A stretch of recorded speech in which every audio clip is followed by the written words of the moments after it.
جی ناظرین، اب رخ کرتے ہیں جہاں کی تحصیل احمد پور سیال کے علاقہ ٹبہ کہلی کا، جہاں سالانہ ذکر نبی صلی اللہ علیہ وسلم و فکر صحابہ رضوان اللہ علیہم اجمعین کانفرنس کا انعقاد کیا گیا، جس میں اہل سنت والجماعت کے مرکزی رہنما علامہ عبدالجبار حیدری اور علامہ نعمان ضیاء فاروقی سمیت دیگر علماء کرام نے خطاب کیا۔ کانفرنس میں عوام نے بڑی تعداد میں شرکت کی۔ کانفرنس میں شرکاء سے خطاب کرتے ہوئے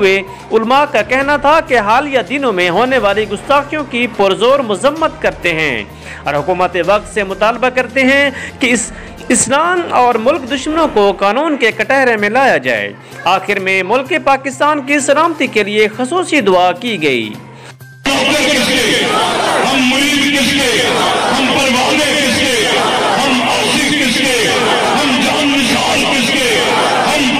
لیکن حق نواز سنگری نے اسے آوازہ دیا تو وہ اپنا سب کچھ قربان کر کے حق